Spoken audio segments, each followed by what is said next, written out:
Welcome back to Joey Movie Clips. Today, I will show you an action drama comedy film from 2018 titled Big Brother. Watch out and take care. Henry has returned to Hong Kong after serving in the US military for years. Looking to start a career as a teacher, he goes to his former school, Takshi Secondary. The principal notes that he doesn't have experience in teaching, but after being shown a recommendation letter from a higher official, he is given the job. Before Henry leaves, the principal informs him that the class he is assigned to teach is the worst one of their school. The morning of his first day at school, Henry walks into the class to see that it is in absolute chaos. Some students are sleeping, others are singing, some are playing video games, while a good number of them are cooking ramen on a portable stove. Even after the teacher walks in, they completely ignore him and continue what they are doing. Henry tries to get their attention, but they pretend to not hear him. He gives up trying to divert their attention and goes around the classroom commenting on the things they are already doing. The students who are cooking are asked to eat less ramen because it contains too much sodium. Henry then approaches a guy named Zufa playing ukulele and helps him with it. Similarly, he warns a gamer kid against the radiation he might receive from staring at the screen all day. When the students finally start listening to him, he introduces himself and writes his name and phone number on the board. The students laugh because his handwriting is ugly. Then, someone from the students calls him and asks him to leave the class, but Henry laughs it off. The kids ignore him yet again and continue with the activities they were doing before his arrival. Having enough of it, Henry uses a rubber band and chalk to trigger the fire sprinkler in the room. The students quickly spread out to keep themselves from getting wet. He finally gets their full attention and officially welcomes them to his class. After class, a group of 5 lowest-ranking students gathers in the sports supply room to smoke. The leader of the group, Jack, has a crush on an A-grade student from another class. The others find him staring at her picture and make fun of him. The group has a rivalry with the rich and spoiled kids from the school's basketball team. They enter the supply room and mock Jack as usual because he is poor. Later, the basketball team is practicing while Jack and the group watch them from nearby. Jack drops a bottle to the court, which causes the team leader to fall.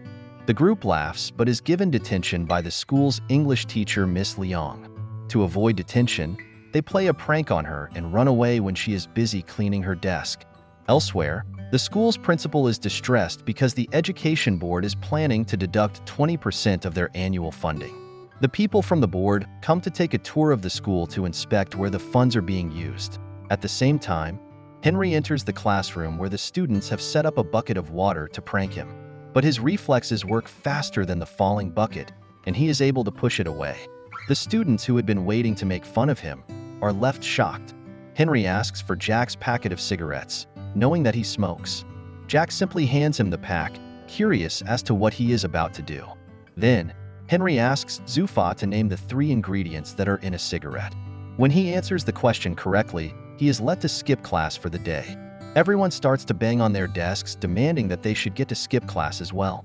When they stop, he hands them all a cigarette and asks them to analyze it. Henry knows that if he simply mentions the effect it has on their health, they won't take it seriously. So instead, he asks them about the outcomes of smoking cigarettes and explains how it forms in their lungs. For the first time, they pay attention to the teacher and are actually interested in learning. After the bell rings, he asks them to return the cigarettes, and the students reluctantly agree. That day in the cafeteria, the captain of the basketball team makes one of Jack's friend Bruce trip on his leg. This gives rise to an argument between the groups, which soon turns into a fight. They throw food and tables at each other, destroying the place. Later, Henry is informed that 5 students from his class have been temporarily suspended for starting the fight. Henry finds Jack fighting his opponent in the hallway and stops them. On being asked to calm down, Jack accuses the school of being unfair because the rich kids get no punishment. That day after school, Henry goes through the files of all 5 students to find out more about them. The first guy is named Zufa, the son of a Pakistani immigrant who is always discriminated against because of his race. He is often accused of stealing by the policemen in his neighborhood. Zufa's only wish in his life is to become a musician. The second student is a girl named Danan. She was a disappointment to her father ever since her birth because he always wanted a son. Her entire life, Danan has been trying to gain her father's respect.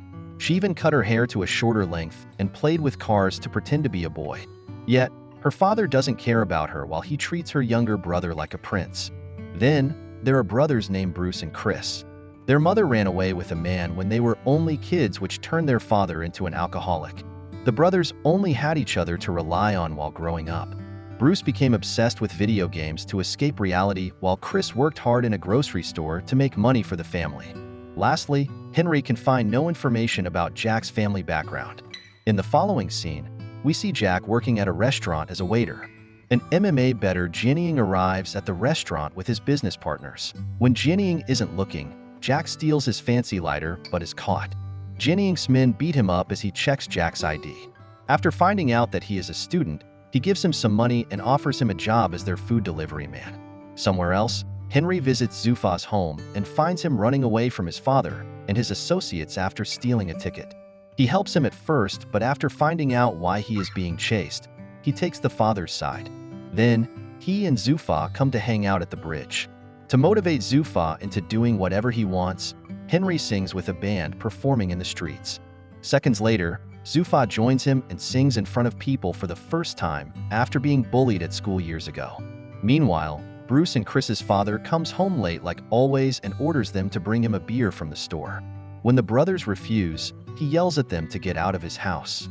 The next day, Henry meets with their father and convinces him to go to rehab for his son's well-being. In the meantime, Danan's father brings her a bag of makeup products and asks her to act like a girl for once.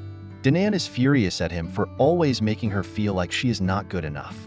She applies the makeup on her younger brother and sneaks out of the house with the car key. She is about to drive away in her father's car but is stopped by Henry at the right moment. He tells her that driving without a license is illegal and suggests an alternative. Following that, they go to a go-kart racetrack. Henry also invites her father and makes them race. The father and daughter show no mercy to each other during the race and eventually end up outside the track. Suddenly, Danan's go-kart is hit by a vehicle, but she manages to dodge it. Unaware of this, her father cries, mourning his daughter's death. Danan realizes that he does in fact love her and hugs him. The next day at school, Bruce and Chris, along with a group, are sent to a rehabilitation center to interview a recovering alcoholic. They are surprised to see that the person they have to interview is their father. The students ask him how he started to drink. The man answers that he loved his wife dearly, but she left him at the lowest point of his life. Hence, he started to drink and forgot that he had 2 kids to take care of. The man doesn't reveal that Bruce and Chris are his sons, but apologizes to them. By the end of it, the brothers are left crying. Somewhere else, Jack has started to work for the MMA bettor Jianying. He offers Jack a lot of money to drug a fighter's drink in the next game. Jack is reluctant, but is forced into accepting the offer. On the day of the fight, Jianying sponsors a fighter but bets money on his loss. Jack puts drugs on the fighter's drink, but is caught while doing so. Before he can blame Jianying, he is beaten up and locked inside a locker. A while later, Henry arrives there and asks the fighters if they have seen his student. The men ask him to return home, but Jack, from inside the locker, yells for help. After finding out he is being trapped, Henry attacks them and overpowers them easily. When the fighters step it gets a bit intense, but Henry dodges their attacks efficiently. By the end of it, he knocks out their best fighter, who was supposed to compete in a few minutes. In the following scene, they are at the hospital where Henry gets treated for his wounds. Jack tries to reveal the truth about Jianying, but is made to shut up. The news makes it to the television and Henry starts being known as the man who beat up a professional fighter to save his student.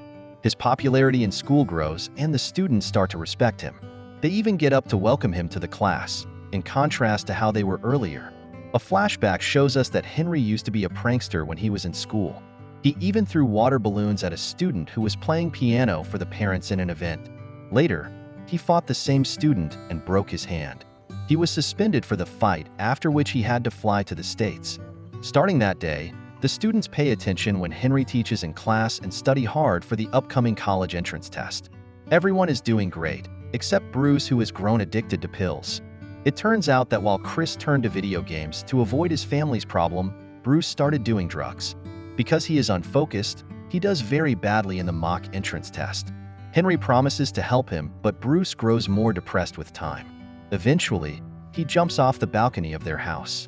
He is rushed to the hospital, and goes into a coma. The media twists the news and blames it on the school and Henry for what Bruce did. The officials from the education board interview Henry and decide to revoke his teaching license. When he packs his things and leaves the school, the students chase him behind, asking him to stay. They are heartbroken by his absence, but they know that they should ace their upcoming test to make him proud. From that day, they study twice as hard to prove to the board that Henry is a good teacher. On the day of the test, Jack, along with all his classmates, get a text from Henry asking them to meet in the school an hour before the exam. When the students gather, they find out that it was Donnie Yen's trick to keep them confined in the school, so they won't make it to the examination hall in time. He is doing this to teach Henry a lesson. A while later, Henry arrives at school and finds out about Donnie Yen's plan. He lets the students free and fights all of Donnie Yen's people to stop them from harming the children. They escape and quickly make their way to the examination hall while Henry fights Donnie Yen. While they are fighting one-on-one, Donnie Yen reveals that he was the guy who Henry had thrown water balloons at when he was little. It turns out that since Henry broke his arm, he wasn't able to compete in a big music competition. Ever since the incident, he hasn't touched a piano and blames Henry for ruining his dream. Henry tries to reason with him, but is attacked yet again. They struggle to get a hold of a knife. At last, Henry gets a chase to kill him but doesn't do it. He asks for forgiveness for what he did when he was little and walks away. The students reach the examination hall at the right time and complete the test. Cut to a few weeks later, they all pass with flying colors.